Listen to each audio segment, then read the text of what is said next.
Shalom saudara yang kekasih, dalam video kali ini saya mengajak saudara untuk mendengar ajaran dari Elia Miron, yang ajaran ini juga sebenarnya juga diajarkan oleh pendeta-pendeta yang lain, juga termasuk romo-romo dari gereja Katolik yang mengatakan bahwa Alkitab membuktikan bahwa Yesus itu lahir tanggal 25 Desember.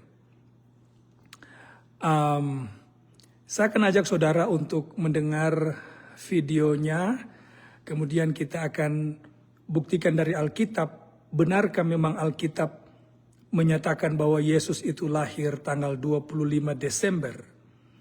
Elia Miron memiliki perhitungan yang kalau saudara dengar akan terlihat sangat masuk di akal. Tetapi jangan lupa kita harus mengujinya dari Alkitab. Nah, saya ajak saudara untuk melihat videonya atau mendengar videonya. Saya putarkan untuk saudara ya. Saudara dengar, lihat ini ya.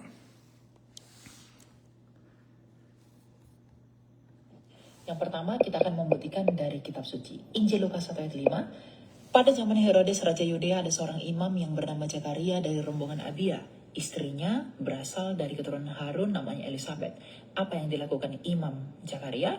Ayat 10. Pada waktu pembakaran dupa, seluruh umat berkumpul di luar dan bersembahyang. Kalau pembakaran dupa artinya sedang melakukan hari raya Yom Kippur atau hari raya pendamaian.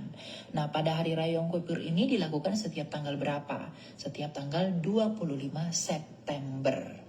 Nah, ayat 11, lalu tampaklah kepada Zakaria seorang malaikat Tuhan berdiri di sebelah kanan mezbah pembakaran dupa. Melihat hal itu ia terkejut dan menjadi takut. Namun malaikat itu berkata, jangan takut Zakaria, sebab doamu telah dikabulkan. Elisabet istrimu akan melahirkan seorang anak laki-laki bagimu dan engkau harus menamai dia Yohanes. Artinya pemberitahuan tentang Yohanes sedang dikandung oleh Elisabet yang adalah istrinya Zakaria. Itu terjadi pada hari raya Yom Kippur yang jatuh pada tanggal 25 September. Lalu kita lanjut ke Lukas 1 ayat 26. Dalam bulan yang ke-6, malaikat Gabriel disuruh Allah pergi ke kota bernama Nazaret di Galilea kepada seorang perawan yang bertunangan dengan seorang Yusuf dari keluarga Daud. Nama perawan itu Maria. Berarti 6 bulan dari 25 September adalah bulan Maret. Berarti malaikat mendatangi Maria itu pada bulan Maret. Apa yang dikatakan malaikat itu kepada Maria? Di ayat 30 malaikat itu berkata, jangan takut hai Maria, sebab engkau beroleh anugerah di hadapan Allah. Sesungguhnya engkau akan mengandung dan melahirkan seorang anak laki-laki, dan engkau harus menamai dia Yesus. Berarti malaikat mendatangi Bunda Maria dan memberitahu bahwa ia sedang mengandung Tuhan Yesus itu pada bulan Maret. Nah, 9 bulan setelah bulan Maret, itu bulan Desember. Jadi apakah benar bahwa Yesus lahir pada tanggal 25 Desember? Tentu saja benar, bukan hayalan. Oke, jadi saudara baru mendengar penjelasan dari Elia Miron tentang kelahiran Yesus tanggal 25 Desember. Nah, saudara yang kekasih, dasar acuan yang diambil oleh Elia Miron terdapat di buku Lukas yang memang acuan buku atau referensi Alkitab sudah benar, tapi perlu kita lihat apa yang dikatakan oleh Elia Miron ini, apakah memang demikian yang Alkitab ajarkan atau tidak. Nah, Elia Miron mengambil Lukas pasal 1 ayatnya yang ke-10, saya bacakan lagi kepada saudara ya, ini ada Alkitab di tangan saya. Ayat 10 mengatakan begini. Maka tampaklah kepada Zakaria seorang malaikat Tuhan berdiri di ayat 10. Sementara itu seluruh umat berkumpul di luar dan sembahyang. Waktu itu adalah waktu pembakaran ukupan. Nah, pembakaran ukupan inilah kemudian oleh Elia Miron dinyatakan atau beliau mengambil kesimpulan pembakaran ukupan ini adalah hari raya Yom Kippur atau hari raya pendamaian atau Atonement Day dengan mengambil dasar pembakaran ukupan. Nah, saudara, nanti saya akan buktikan kepada saudara sebenarnya kapan Yesus itu lahir. Saya mau terus terang kepada saudara adalah untuk menentukan tanggal kapan Yesus itu lahir, Alkitab tidak menjelaskannya dan sangat mustahil bagi kita untuk menentukan secara tepat tanggalnya berapa. Nanti saya akan buktikan kepada saudara apa yang saya katakan. Nah, tetapi mari kita lihat lebih dahulu. Jadi saya akan terangkan kepada saudara kapan Yesus lahir sebentar di bagian akhir nanti video ini ya. Tapi yang kita mau terangkan dulu adalah kita mau buktikan dulu apakah memang benar penjelasan Elia Miron tentang hari pembakaran ukupan ini adalah hari raya Yom Kippur, karena dari situlah awal perhitungannya sampai ia dapat tanggal 25 Desember. Nah, saudara yang kekasih, yang pertama yang harus kita cari tahu adalah siapa ini Sakarias ini. Nanti kita akan lihat dia adalah datang dari golongan Abia, nanti kita akan buka buku Tawarik sebentar. Tapi Sakaria adalah ayah Yohanes Pembaptis. Dia ini adalah imam biasa. Alkitab tidak menyebutkan dia sebagai imam besar. Karena kalau bilang imam besar, saudara, Alkitab Perjanjian Baru itu selalu menerangkan sosok orang dengan gelarnya. Saya beri contoh, kalau dia itu imam besar, saya beri contoh, di Perjanjian Baru kita punya imam besar Kayafas. Dan Alkitab menyebut dia sebagai imam besar Kayafas. Contohnya di Matius pasal 26 ayat 57. Kemudian ada juga di Yohanes pasal 11. Saudara boleh baca di sana ayat 51 sampai ayat 53. Dari ayat 49 sampai 53 sudah akan dapatkan catatan tentang imam besar, disebutkan di sana imam besar. Nah, sekarang Rasul Lukas, karena catatan dengan Sakaria itu didapat di buku Lukas, maka mari kita lihat apa kata Lukas tentang jabatan seorang imam. Apakah Lukas itu selalu, karena jangan lupa Lukas ini orang yang teliti.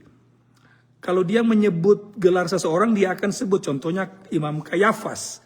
Nah, Kayafas itu saudara kita bisa dapatkan disebutkan dia memang sebagai imam besar di Lukas pasal 22. Saya baca kepada saudara ya, Lukas 22 ayat 54. Ini bicara tentang Kayafas. Lalu Yesus ditangkap dan dibawa dari tempat itu, ia digiring ke rumah imam besar, yaitu Kayafas. Jadi kalau Alkitab bilang imam besar, dia akan sebut dia imam besar. Tapi Sakaria dalam Lukas pasal 1, mari kita kembali ke buku Lukas, saudara. Lukas pasal 1 ayat 5 bilang begini. Pada zaman Herodes Raja Yehuda ada seorang imam. Tidak disebutkan dia imam besar, karena memang Sakaria itu bukan imam besar. Dia imam yang termasuk dalam golongan kelompok Abia yang nantinya melayani di Ka'bah pada rotasi yang ke-8 berdasarkan 1 Tawarik pasal 24 ayat 10. Nah, kenapa ini penting, saudara yang kekasih? Elia Miron mengangkat Lukas 1 ayat 10 sebagai bukti Yesus lahir tanggal 25 karena katanya Sakaria melayani di bait Allah itu pada saat upacara Yom Kippur. Lalu dia hubungkan Yom Kippur ini katanya dirayakan tanggal 25 September. Dari sini kita bisa membuktikan bahwa Elia Miron tidak memperhatikan catatan Alkitab ini. Yaitu hanya imam besar yang melayani pada acara atau upacara Yom Kippur yang dilakukan setahun sekali dalam penanggalan kalender Yahudi, yaitu pada bulan tanggal 10 bulan ke-7. Setiap tanggal 10, oke. Nah, jadi hanyalah imam besar yang melayani di upacara Yom Kippur. Kemudian Jadi dengan demikian kita tahu bahwa yang ada di Lukas pasal 1 ayat 10 ini, Sakaria karena dia bukan imam besar, dia tidak mungkin melayani di bilik yang maha kudus untuk upacara Yom Kippur. Karena upacara Yom Kippur itu hanya dilayani oleh imam besar. Oke? Nah,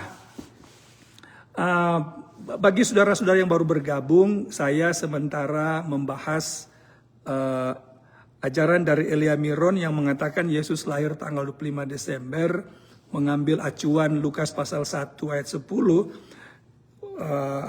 upacara pembakaran ukupan itu katanya Yom Kippur.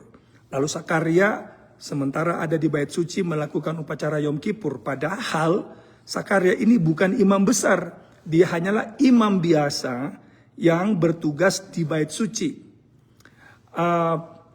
Biasanya juga saudara imam besar itu tidak diundi untuk upacara-upacara besar seperti upacara Yom Kippur. Tapi di ayat ini Sakaria itu diundi dan dia jatuh.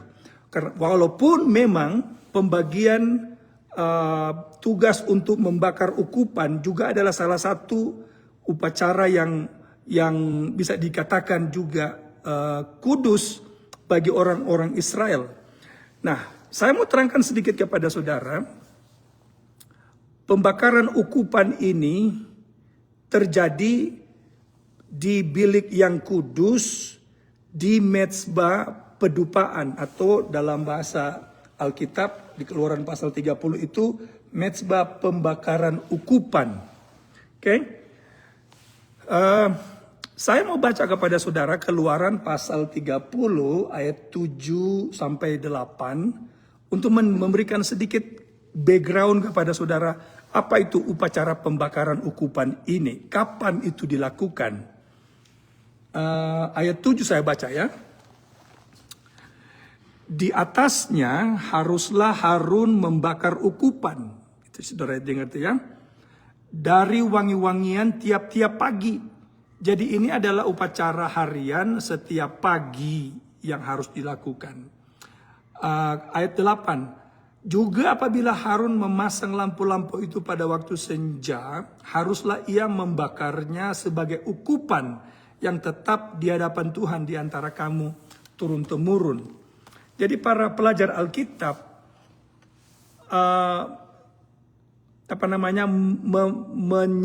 mendapati bahwa Lukas pasal 1 ayat 10 itu bukanlah hari raya Yom Kippur, tetapi perayaan harian yang dilakukan oleh imam di dalam bilik yang kudus di depan mezbah pembakaran ukupan atau mezbah pedupaan. Di sanalah proses upacara ini berlangsung.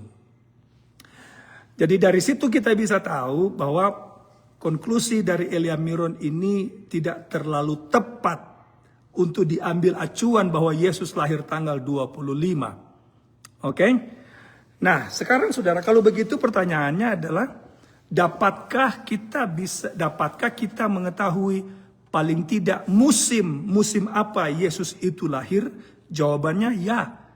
Kita bisa melihat dengan beberapa metode atau beberapa informasi Alkitab yang kita bisa gunakan untuk menentukan kira-kira kapan Yesus lahir.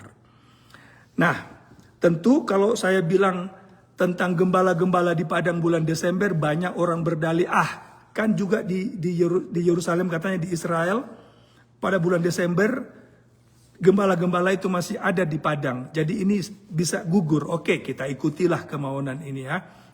Jadi kita anggaplah bukti bahwa gembala-gembala tidak ada di padang bulan Desember itu tidak kuat, kita anggaplah demikian. Mungkin juga clue atau petunjuk yang lain bahwa Yesus tidak mungkin lahir di bulan Desember adalah sensus yang dilakukan oleh Kaisar Agustus di Lukas pasal 2. Bayangkan saudara kalau Kaisar Agustus memerintahkan seluruh penduduk di bawah pemerintahan Kekaisaran Roma untuk datang di sensus di musim dingin Bisa saudara bayangkan orang-orang akan mengadakan perjalanan di musim dingin hanya untuk disensus, termasuk Yusuf dan Maria, yang Maria ketika itu sedang mengandung besar, dan dicatat di Lukas pasal 2 tidak lama sesudah itu memang Yesus dilahirkan. Jadi dengan melihat sensus ini sangatlah tidak mungkin, atau paling tidak mungkin gitu boleh saya katakan ya, kalau sensus itu dilakukan pada bulan Desember. Tapi kalaupun itu tidak terlalu kuat, oke, kita ikuti. Oke. Nah, ini yang penjelasan yang paling baik, yang paling tepat yang kita boleh gunakan untuk menentukan kira-kira kapan Yesus itu lahir. Mari kita buka buku Lukas. Saya akan gunakan kembali buku Lukas. Saudara mungkin pernah banyak kali mendengar keterangan-keterangan ini digunakan oleh pendeta-pendeta. Ada pendeta Gilbert Lumuindong, ada Romo Gereja Katolik, kemudian Elia Miron dan lain-lain. Ada juga pendeta Bambang Nursena dan lain-lain. Kemudian meneguhkan ini 25 Desember. Nah, mari saya undang saudara untuk menguji apakah itu betul. Kita mulai dari buku Lukas, oke? Lukas pasal 1, memang ini bagus. Kita baca ayat 5. Pada zaman Herodes, Raja Yudea, adalah seorang imam bernama Sakaria dari rombongan Abiyah. Ini biasa kita dengar dari penjelasan orang ya. Nah, kelompok Abiyah ini adalah kelompok imam yang dibentuk oleh Raja Daud, dicatat dalam 1 Tawarik pasal 24. Kita akan baca ayatnya. Coba kita baca ayatnya ya. 1 Tawarik pasal 24. Kita baca ayat 10. Ayat itu bilang begini, yang ketujuh pada Hakos, yang ke-8 pada Abia. Jadi Abia adalah kelompok imam yang bertugas pada rotasi yang ke-8. Oke? Jadi rotasi yang ke-8. Nah, saudara yang kekasih, kalender keagamaan orang Yahudi itu dimulai pada bulan Nisan. Berdasarkan Keluaran pasal 12 ayat 18. Jadi Keluaran 12 ayat 18 memberikan kita keterangan bahwa hari raya orang Yahudi selalu dimulai, atau kalender keagamaan orang Yahudi itu dimulai pada bulan Nisan. Kalau saudara punya akses sekarang di handphone saudara, di komputer saudara boleh pergilah ke Google. Lalu Google akan memberikan informasi kepada saudara, kira-kira bulan Nisan itu pada penanggalan kalender modern itu kira-kira bulan apa. Maka Google atau AI atau apalah informasi di internet akan memberikan saudara informasi bahwa bulan Nisan ini berkisar di sekitar akhir April atau akhir Maret atau awal April. Oke? Jadi itu kira-kira bulan Nisan. Nah, inilah yang harus menjadi tolak ukur atau acuan awal kapan perhitungan itu harus dimulai. Karena perhitungan kalender keagamaan orang Yahudi itu dimulai bulan Nisan. Dan Abia atau kelompok Abia ini melayani di Bait Suci pada rotasi yang ke-8. Kalau begitu, akhir bulan Maret atau sampai awal bulan April, kita tambahkan sampai akhir minggu ke-8, karena nanti pada minggu ke-8 Sakaria itu melayani di Bait Suci. Oke? Mari kita baca ayat 24 Lukas pasal 1. Lukas 1 ayat 24 berbunyi begini. Beberapa lama kemudian, dalam bahasa Inggrisnya after those days. Beberapa lama kemudian ini apa maksudnya? Ini adalah mencatat setelah hari-hari pelayanan Sakaria di Bait Suci itu selesai. Itu kira-kira ya maksud dari frase beberapa lama kemudian.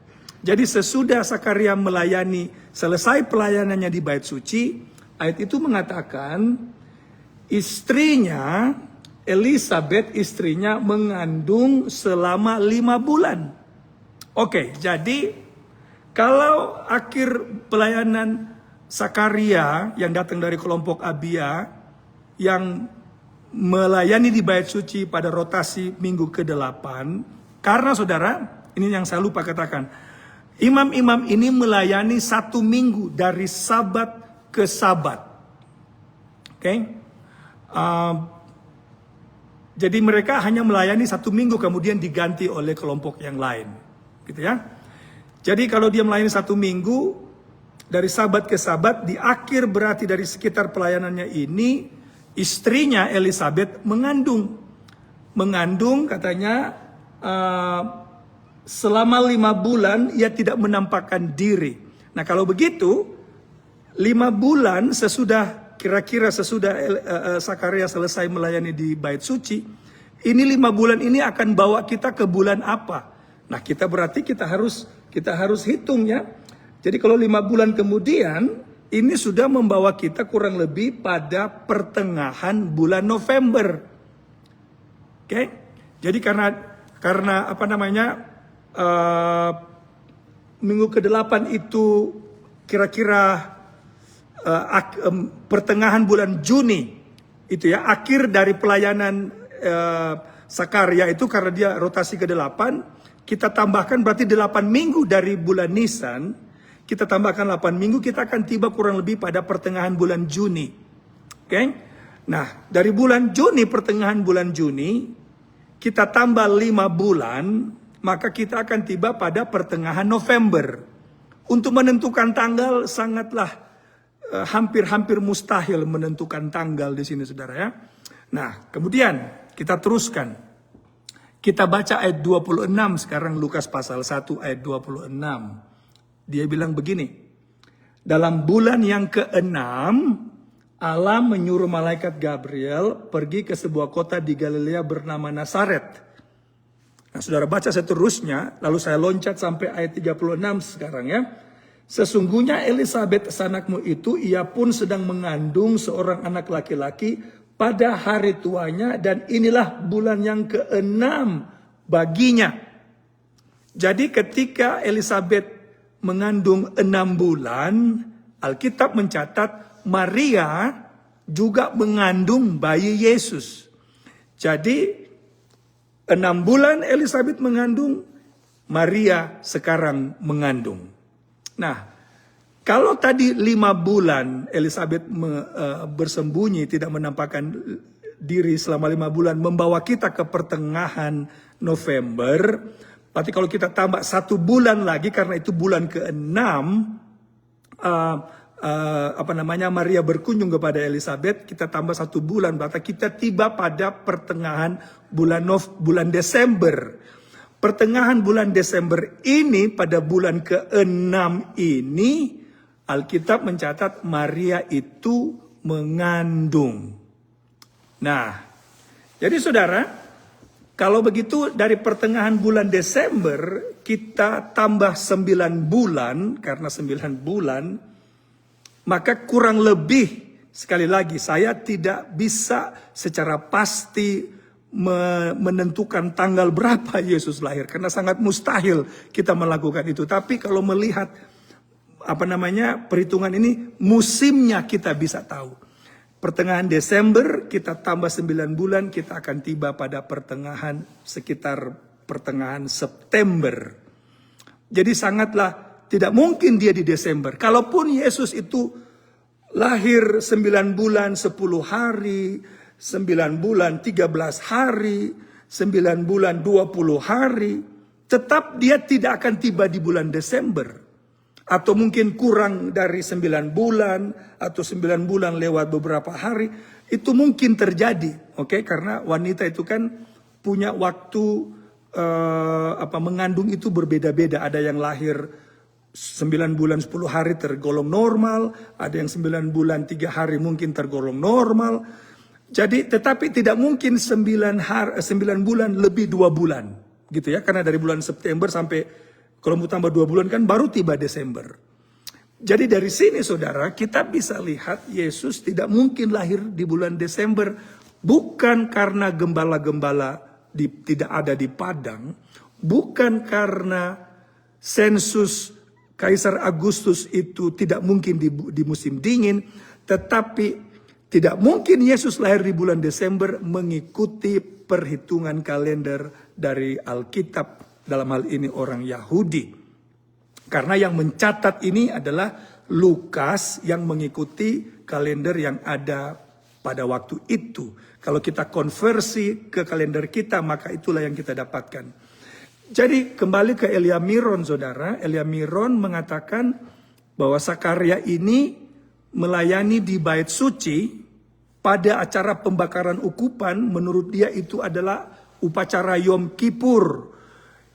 Jangan lupa, Sakaria bukanlah imam besar, karena Alkitab tidak mencatat dia sebagai imam besar. Memang ada imam besar nama Sakaria, tapi itu di perjanjian lama, tidak ada di perjanjian baru. Oke? Karena hanya imam besar yang melayani di bait suci, di bilik yang maha kudus untuk acara atau upacara pendamaian atau Yom Kippur, hanyalah imam besar. Dan Sakaria itu bukanlah imam besar. Jadi mengambil acuan tanggal kelahiran Yesus diambil atau dimulai dari Yom Kippur, tidak demikian apa yang Alkitab katakan. Nah, kemudian nanti dia juga mengatakan, mungkin kita kita dengar video berikutnya apa yang dia bilang, saudara ya. Ini yang selanjutnya yang dia bilang. Kalau tadi kita sudah membuktikan bahwa Tuhan Yesus lahir di bulan Desember menurut kitab suci, sekarang kita buktikan dari data sejarah. Menurut dokumen purba yang bernama Coptic Didaskalia Apostolorum dari tahun. Nah, ini Coptic Didaskalia Apostolorum ini, saudara, kalau saudara cek apa yang dia bilang itu, saudara tidak akan temukan kalimat-kalimat yang Elia Miron itu sebutkan. Atau ini juga yang sering digunakan oleh pendeta Bambang Nursena. Saudara harus buka di internet lalu cek sendiri. Saya waktu mengeceknya saya tidak temukan itu, malah saya temukan di dokumen yang lain, bukan di dokumen yang disebutkan oleh Elia Miron ini. Tapi saudara, bagi saya tidak perlu dokumen yang disebutkan oleh Elia Miron, karena Alkitab sudah cukup membuktikan kepada kita kapan Yesus itu lahir. Jadi bagi saudara yang percaya Yesus lahir tanggal 25, saya menganjurkan saudara buat penelitian akademis yang lebih mendalam. Jangan saudara hanya mendengar Elia Miron, pendeta Bambang Nursena, dan para romo-romo yang mengatakan perhitungan waktu. Saudara harus buktikan sendiri dari Alkitab. Dan jangan lupa, yang paling aman untuk mengambil acuan kapan perhitungan itu harus dimulai, kita harus mengambil dari perhitungan kalender keagamaan orang Yahudi. Karena upacara-upacara di bait suci yang dicatat oleh Lukas di Lukas pasal 1, di mana Sakaria itu terlibat di dalamnya, mereka mengikuti kalender Yahudi, bukan kalender Romawi, gitu ya. Jadi kita harus ikut kalender mereka, lalu kita bisa konversi memang ke kalender kita sekarang. Dan bagi saudara yang baru bergabung, informasinya adalah yang paling aman dan yang paling tepat kita menghitung kapan perhitungan kelompok Abia ini melayani di bait suci, yaitu harus berdasarkan kalender keagamaan orang Yahudi, yaitu pada bulan pertama, yaitu bulan Nisan. Jadi kalau bulan Nisan itu kalender, kalau kita sekarang itu sekitar akhir Maret sampai kepada awal bulan April. Begitu ya. Nah, baru kita tambah 8 minggu kemudian. Nah, jangan lupa kelompok Abia ini atau semua 24, ada 24 rotasi ini saudara, karena ada 24 kelompok imam-imam yang dibentuk oleh Daud. Kalau mereka, kalau kelompok Abia ini mengikuti rotasi yang pertama, maka akan jatuh, Yesus itu boleh jadi lahir di musim fall, di musim gugur, tidak di musim dingin. Tapi kalau mengikuti rotasi yang kedua, boleh jadi Yesus lahir di musim semi atau di musim apa ya bahasa Indonesianya, bahasa Inggrisnya spring, musim semi. Okay? Kalau rotasi yang kedua, karena mereka ini 2 kali melayani di Bait Suci dalam 1 tahun, mengikuti rotasi mereka. Tapi rotasi pertama adalah ke-8 berdasarkan 1 Tawarik 24 ayatnya yang ke-10. Oke? Nah, jadi kira-kira begitu dulu saudara tanggapan saya terhadap ajaran Elia Miron ini. Terdengar sangat baik, tapi kalau saudara tidak meneliti lebih jauh, saudara akan terjebak dan akan salah. Karena jangan lupa saudara, setan itu berusaha mengalihkan perhatian kita dari Yesus. Yesus itu yang harus kita pusat perhatian kita kepada Yesus, bukan kepada tanggal lahirnya. Oke? Tidak penting Yesus lahir kapan, yang penting dia pernah lahir ke dunia kita ini. Mungkin saudara berargumen, penting Yesus lahir. Kalau pendeta Kenny bilang tidak penting, berarti tidak penting hari ulang tahun saya. Well, hari ulang tahun saya, kalau saya tahu penting. Kalau saya tahu, tapi Alkitab tidak beritahu kepada saudara kapan Yesus lahir. Itu berarti Alkitab tidak melihat itu sebagai sesuatu yang harus kita tonjolkan, gitu ya. Lagi pula setelah dibuktikan Yesus tidak lahir tanggal 25 Desember. Gitu ya. Jadi sekarang pertanyaannya bagi orang Advent, kalau begitu bolehkah orang Advent merayakan Christmas? Saudara, Christmas karena tidak ada tanggal pasti, kita bisa sebutkan ini Christmas season, musim, tidak pada hari. Dan kita tentu ingin merayakan kelahiran Yesus. Kita bisa merayakan kelahiran Yesus, yang kita tolak, yang kita tidak yakini adalah tanggal 25 Desember. Tanggal 25 Desember itu Yesus tidak lahir, dan Alkitab sudah menyatakannya. Kalau ada pendeta seperti pendeta Gilbert Lomoindong, saya sebut-sebut ini ya supaya saudara ingat ya. Pendeta Bambang Nursena, saya malah senang dengan pendeta Esra Soru. Pendeta Esra Soru juga betul dia dengan mengatakan Yesus tidak lahir tanggal 25 Desember. Karena memang betul. Jadi saya setuju dengan pendeta Esra Soru. Tapi kalau saudara mau dengar penjelasan Elia Miron dan yang lain-lain, saudara harus buktikan terlebih dahulu. Oke, sekian saja dulu apa yang boleh saya bagikan kepada saudara. Nanti kita jumpa lagi pada kesempatan yang lain. Oke? Shalom. Jangan lupa Yesus adalah pusat dari segala sesuatu dan bukan yang lain. Tuhan memberkati, tetap setia, dan jangan lupa kita berdoa setiap hari. Tuhan memberkati. Shalom.